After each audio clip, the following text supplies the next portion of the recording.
Hi, I'm Stephen Lucas, and this is a demo of an application that will send data from the Nod Backspin game controller over a UDP port using the OpenSoundControl protocol.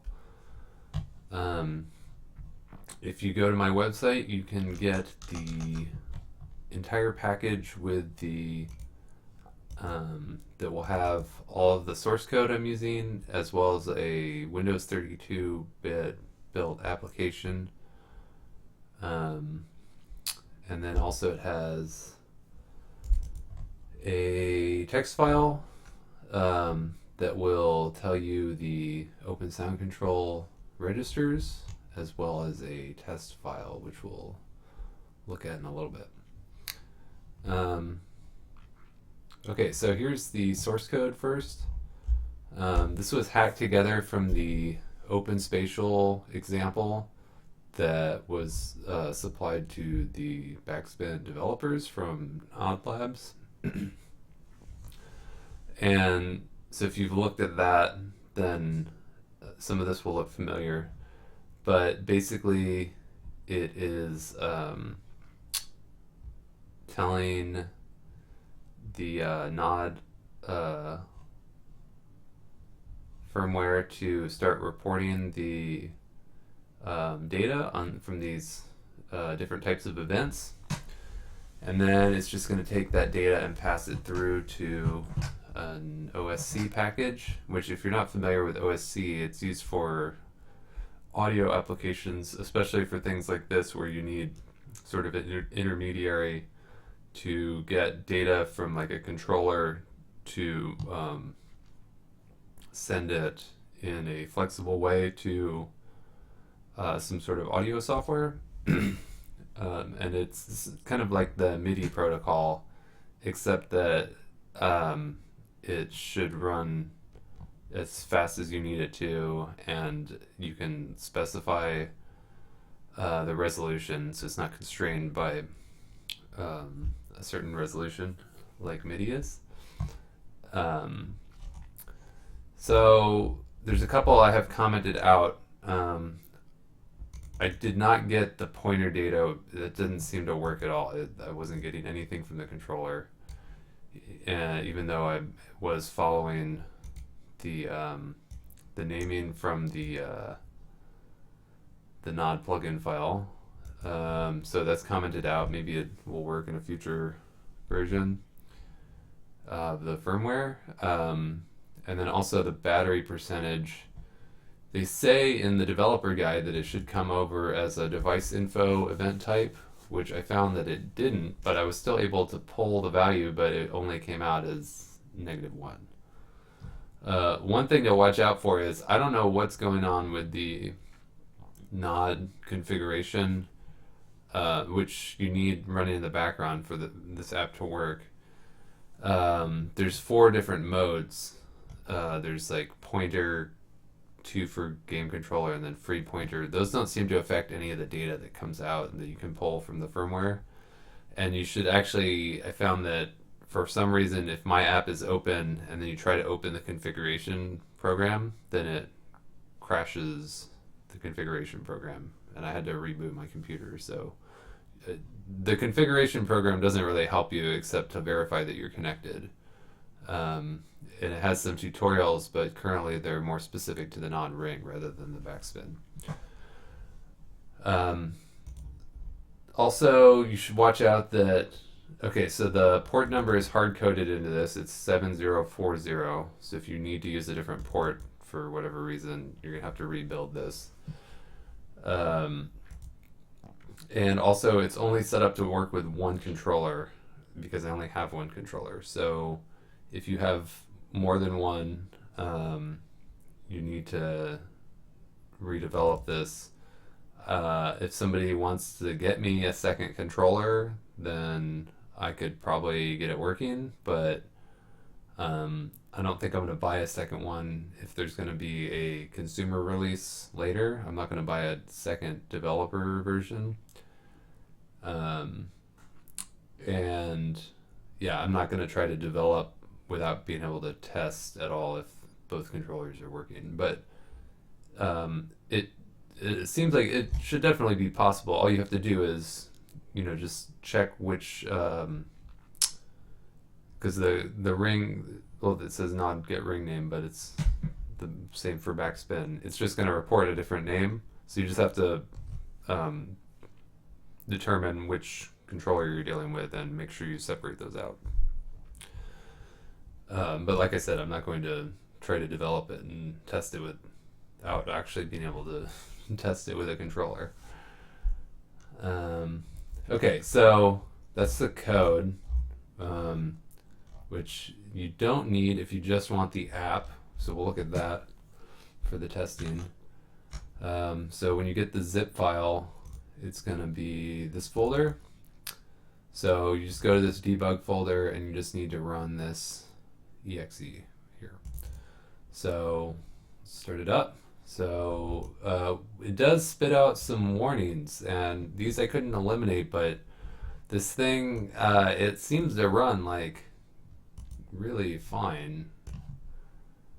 It's using hardly any CPU, like no memory. So I don't think it has any memory leaks or any problems like that. So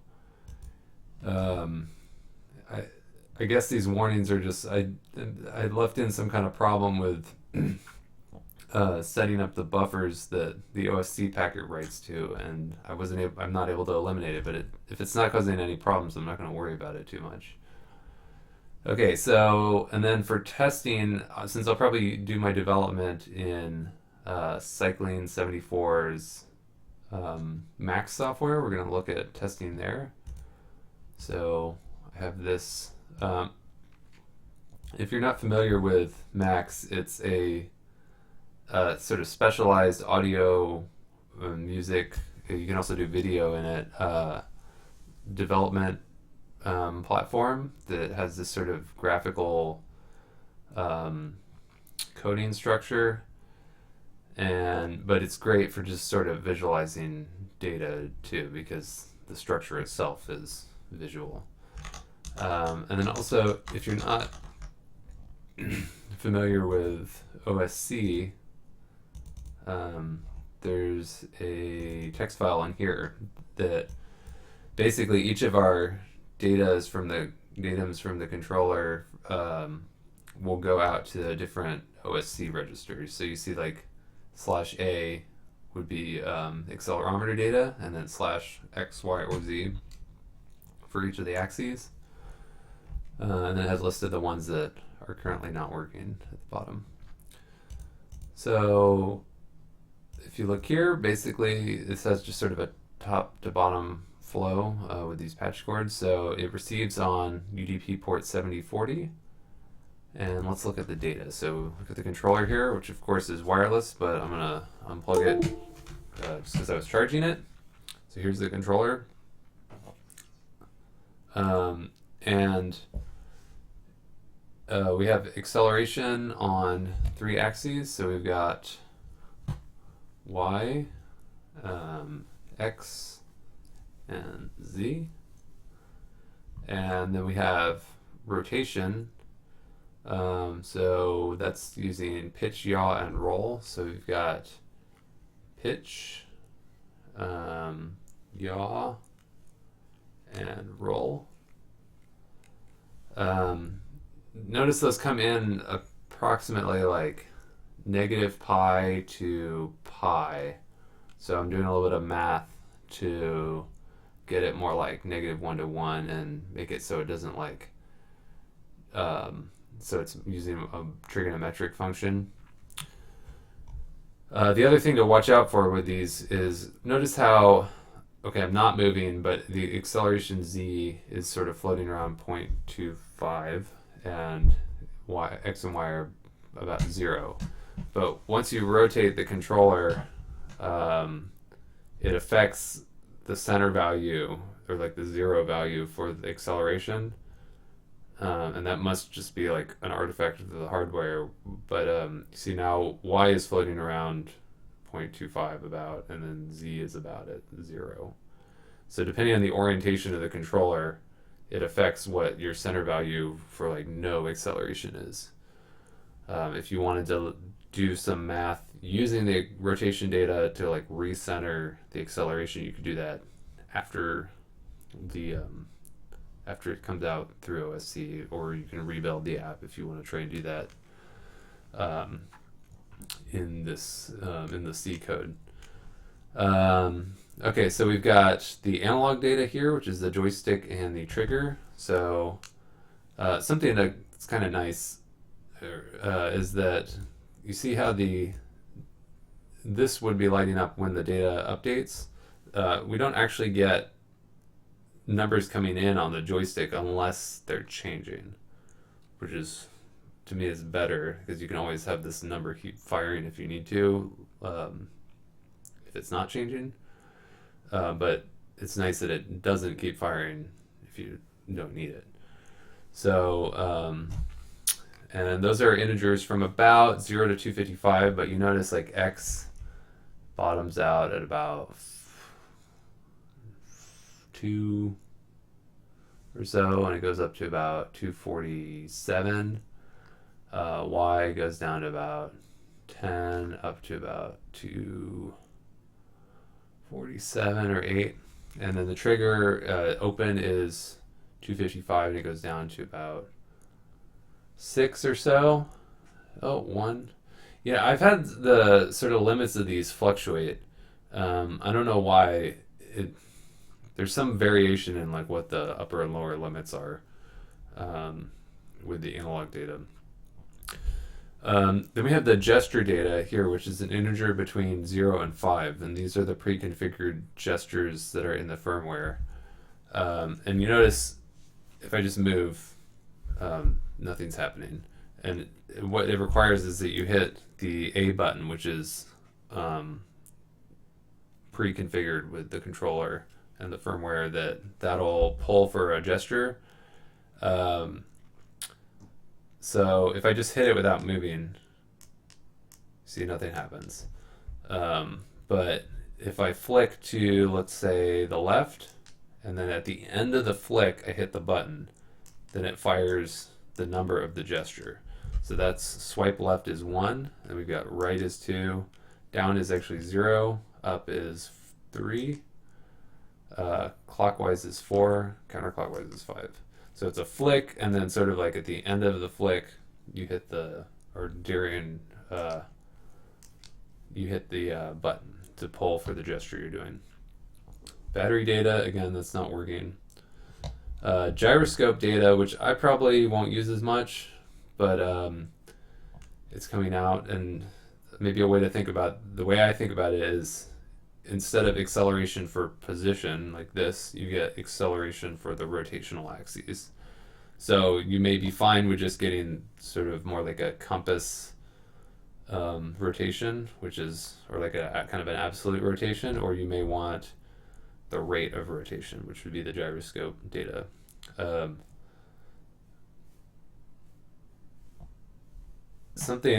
Well, it's a little different than using accelerometer data, because of course accelerometer data, when you move, it's going to go one direction, but then as you slow down, you have negative acceleration because it's going back to 0. So you see how like acceleration kind of bounces more, and like as you speed up, and then as you slow down, it bounces the other way.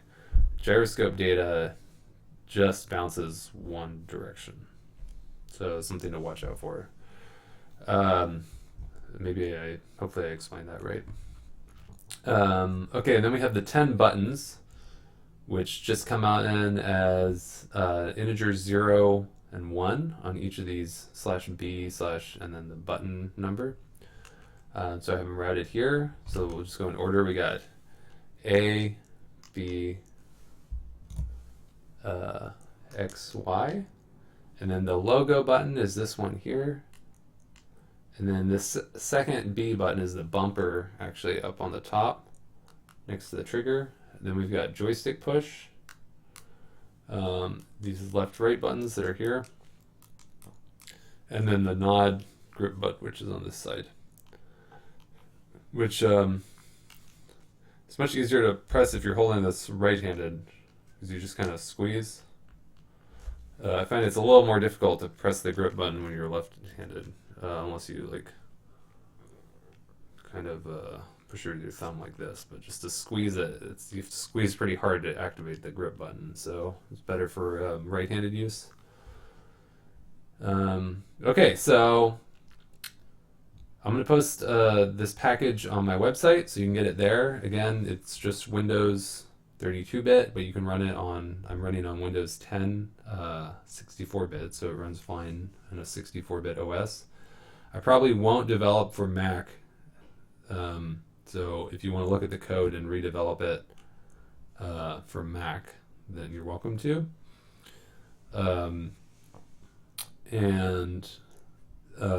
I probably won't really, I'd be interested to hear if I can help with support issues, but you may be on your own. But I'd like to hear if you have problems with the code, because I might be able to help. But again, I'm not a great developer, so maybe somebody else can get involved if there's troubleshooting issues on different systems. And then if I hear that there's an update with the firmware that maybe unlocks some of these problem values like battery and pointer, then I'll make a new version that hopefully will work fine, and we can do some more testing. And again, if somebody wants to get me a second controller, then I could redevelop for 2 controllers. So great, and comment below on the YouTube video and check out my site for the files. All right, thanks.